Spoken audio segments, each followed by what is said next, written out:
નમસ્કાર મિત્રો. શિક્ષક બનવા માંગતા ઉમેદવારો માટે ટેટ પરીક્ષાના પ્રથમ બાબતે ખૂબ જ મોટા સમાધાન સામે આવી રહ્યા છે. એના વિશેની વાત આપણે આજના આવડીની અંદર કરવાના છીએ. હવે અત્યારે જે શિક્ષકની ભરતી હોય છે એની અંદર માત્ર ટેટ પરીક્ષાના આધારે જે છે એ મેરિટ બનાવવામાં આવતું નથી. એની અંદર તમારે જે છે એ સ્નાતક, અનુસ્નાતક અને બીજા તમામ ગુણ જે છે એ ઉમેરી અને શિક્ષક ભરતી માટેનું કટ ઓફ જે છે એ બનાવવામાં આવે છે. પરંતુ માત્ર ટેટ પરીક્ષાના આધારે જ કટ ઓફ બનાવવામાં આવે, સમાનતાનો સિદ્ધાંત લાગુ કરવામાં આવે અને પરીક્ષાના ગુણના આધારે કાયમી શિક્ષકોની ભરતી કરવામાં આવે તે અંગે જે છે એ રજૂઆત કરવામાં આવી છે અને તે અંગે ખૂબ જ મોટા સમાચાર સામે આવી રહ્યા છે. એના વિશેની સંપૂર્ણ જનતા આપણે વિગતવાર આજના આ વિડીયોની અંદર કરવાના જ છે. તો હવે શરૂ કરીએ આજનો વિડીયો. તો તમે જોઈ શકો છો શિક્ષક બનવા માંગતા તમામ ઉમેદવારો માટે મોટા સમાચાર. ટેટ પરીક્ષાના કટ ઓફ બાબતે ફોપાડો. માત્ર ટેટ પરીક્ષાના આધારે જે છે એ મેરિટ બનાવવામાં આવે એવી જે છે એ માગણી કરવામાં આવી છે અને એના કારણે જે છે એ સમાનતાનો સિદ્ધાંત જે છે એ લાગુ પડશે. પરીક્ષાના ગુણના આધારે શિક્ષકોની ભરતી કરવામાં આવે એવી જે છે એ માગણી કરવામાં આવી રહી છે. આગળ તમે જોઈ શકો છો જે વિગતવાર સમાધાન છે. તાજેતરમાં 21 ડિસેમ્બરે જે છે એ લેવાઈ હતી પરીક્ષા. સમાનતાનો સિદ્ધાંત અપનાવવા માટેની માંગણી. ટાટ અને સ્પેશિયલ એજ્યુકેટર મીડિયમ ટેટમાં પણ મુખ્ય પરીક્ષાના ગુણના આધારે મેરિટ બનાવો એટલે કે જે ટાટ અને સ્પેશિયલ એજ્યુકેટરની ભરતીની અંદર જે પ્રમાણે મુખ્ય પરીક્ષાના ગુણના આધારે મેરિટ બનાવવામાં આવે છે એ રીતે ટેટની અંદર પણ એના આધારે જે છે એ મેરિટ બનાવો. પરીક્ષાના ગુણના આધારે મેરિટ બને તો વધુ સારા શિક્ષકો મળવાના. તો આ પ્રમાણે જે સૂચના આપવામાં આવી છે તમે જોઈ શકો છો. માધ્યમિક, ઉચ્ચતર માધ્યમિકમાં અમલ તો પ્રાથમિકમાં કેમ નહીં? ઉમેદવારોના કહેવા પ્રમાણે જ્યારે માધ્યમિક અને ઉચ્ચતર માધ્યમિક અને ખાસ શિક્ષકોની ભરતી મુખ્ય પરીક્ષાના ગુણ પર થતી હોય ત્યારે પ્રાથમિક વિભાગમાં એકેડેમિક મેરિટ ચાલુ રાખવું તે અતાર્કિક અને ઉમેદવારો માટે અન્યાય કરનારું છે.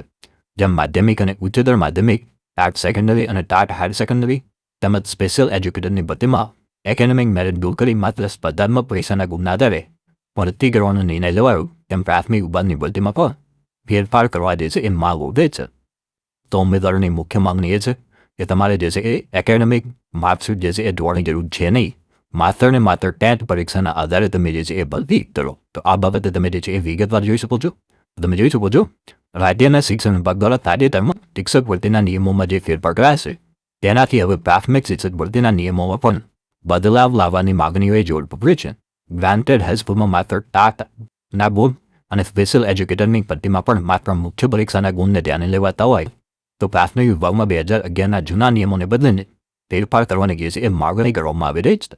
જિલ્લા શિક્ષણ સમિતિ, નગર શિક્ષણ સમિતિ હસ્તકની પ્રાથમિક શાળાઓ, ઉચ્ચ પ્રાથમિક શાળાઓમાં વિદ્યા સહાયકની નિમણૂક બાબતે શિક્ષણ વિભાગના ઠરાવ મુજબ ઉમેદવારોની પસંદગી યાદી તૈયાર કરવા માટે બોર્ડવાર નક્કી કરાયો હતો. તે મુજબ એચએસસીમાં મેળવેલા ગુણના 20%, સ્નાતક કક્ષાના અભ્યાસક્રમમાં મેળવેલા ગુણના 5%, પીટીસીમાં મેળવેલ ગુણના 25% અને ટેટ પરીક્ષામાં મેળવેલ ગુણના 50%ના આધારે જે છે એ મેરિટની ગણતરી કરવાની હોય છે. તો અત્યારે તમે જે એચએસસીની અંદર મેળવે છે એના તમને જે છે એ 20% માર્ક્સ મળે છે. સ્નાતક કક્ષાએ તમે જે પણ પોસ્ટ કરો છો એના જે છે 5% મળે છે.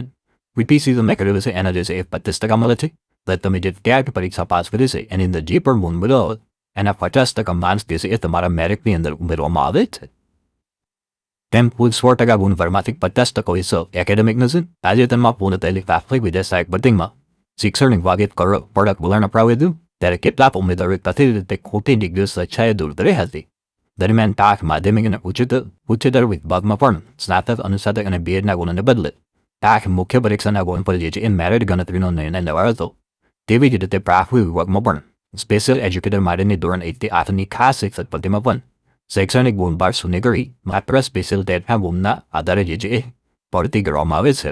તાજેતરમાં 21 ડિસેમ્બરના રોજ ટેટ પરીક્ષા લેવાઈ ત્યારે પ્રાથમિક ભરતીમાં પણ ટેટ પરીક્ષામાં ગુણ મેળવેલ ગુણના આધારે મેરિટ બનાવવામાં આવે એવી જે છે એ ઉમેદવારો માટે માગણી ઉઠી રહી છે. તો પહેલાં હું તમને જે છે એ વિગતવાર અહીંયા નીચે સમજાવી દઉં. અત્યારનો સિનારીઓ શું છે આપણે જે છે એ પહેલાં અત્યાર માટે વાત કરી છે અને એના પછી જે છે એ શું થવું જોઈએ એની વાત કરી છે. તો અત્યારે તમે જે ધોરણ 12ની અંદર ગુણ મેળવે એના જે છે એ 20%, તમે જે કોલેજની અંદર એટલે કે સ્નાતક કક્ષાએ મેળવે એના 5%, પીટીસીના તમારા જે છે એ 25% અને જે તમે ટેટ પરીક્ષા આપી છે એના જે છે એ 50% ગણી અને એના આધારે જે છે એ શિક્ષક બનવા માટેનું મેરિટ જે છે એ તૈયાર કરવામાં આવે છે. પરંતુ ઉમેદવારોની માગણી એવી છે કે તમે જે ટેટ પરીક્ષાની અંદર માર્ક મેળવેલ છે માત્ર ને માત્ર એના આધારે જે છે એ શિક્ષકોની ભરતી કરવામાં આવે. તો ત્યારે આ બાબતે જે છે એ રજૂઆત કરવામાં આવી છે. ત્યાં જે છે એ આ આધારે શિક્ષણ વિભાગ દ્વારા શું નિર્ણય લેવામાં આવશે એના વિશેની માહિતી આપણે અગાઉના ક્વિક વિડીયોની અંદર મેળવીશું. Thank you so much for watching.